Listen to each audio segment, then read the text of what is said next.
The Arizona Phoenix mission, the APM, as we refer to it as, very lovingly, it used to have the Indian reservations in it. But right before I got there, they cut that out, made it into its own mission. So at this point, I don't think anyone there will ever have any memory of the reservations. But there'll still be several members who will ask, "Hey, did you ever go to the reservations?" Actually, I don't cover that area anymore. So the Indian reservations were interesting. An interesting fact that we used to have that. Flagstaff was taken away, the city Flagstaff, but it was added back in after I left. So there'll be some confusion with that. Depending on who the mission president is, it's either really laid back or really up and go. Because I had two mission presidents. The first one was the global vice president, Procter & Gamble, before I arrived. And it was this is very business oriented. We will get things done properly. We'll get things done right. Second one was an editor from the daily Deseret News. And he was pretty laid back. Like, if you feel it's right, go for it. But as far as the work went, missionaries were all great. I hear of a lot of missions where there's stuff that goes on, and it's like, the missionaries did what? Type situation, but there are only like 2 or 3 missionaries in my whole time there that had any kind of reputation like that. We averaged between 150 and 200 missionaries, depending on when it was. We noticed there was usually a flux. In the summer and winter, it usually increased a little bit, and then in the spring, summer and fall, it was usually an increase. And then during the winter and spring, it decreased a little bit. The culture there is actually very similar to Utah because it's close enough to Utah for one thing. And I think a lot of people settled from Utah back when Brigham Young was still around. So the church history is pretty vibrant there. It's not quite a church house on every other corner, but it's... Some areas I had were drive for a half hour, still haven't reached our border.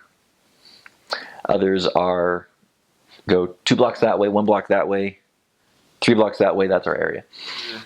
Like I said, it's kind of like, it's very similar to Utah, the Utah culture for the most part, but it's also got a blend of the Hispanic population because it's Arizona. It's right next to Mexico. You'll find Mexicans who are not very nice, and you'll find Mexicans who are very nice. I see no reason to stereotype them.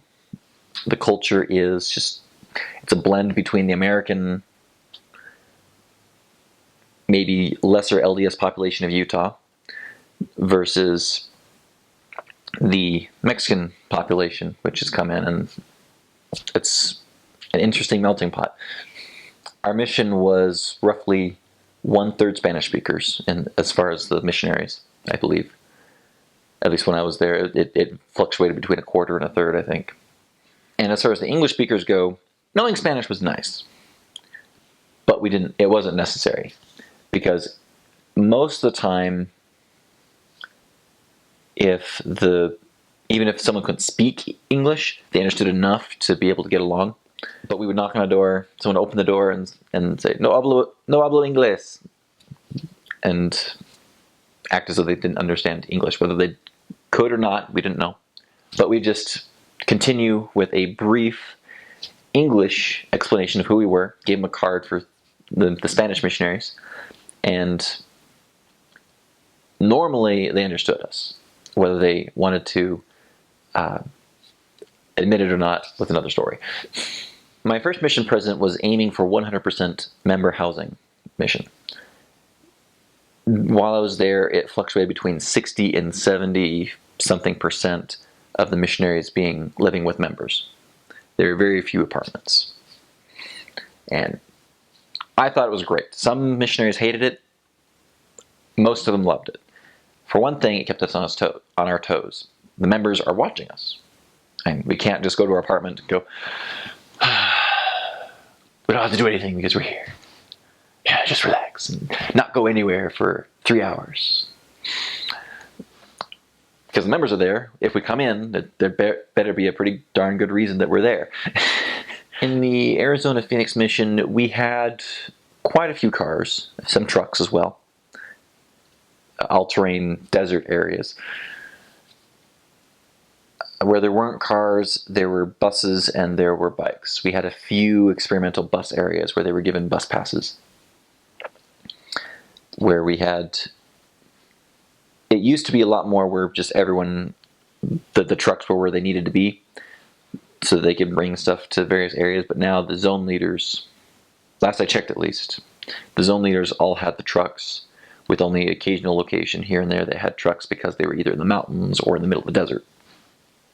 And that way the zone leaders could make deliveries and stuff. The weather in the summer got really hot and the winter got really cold. It didn't rain very much, but you could tell when it was going to usually. It smelled very much of rain. And when it rained, it typically poured. Sometimes it would be really fast.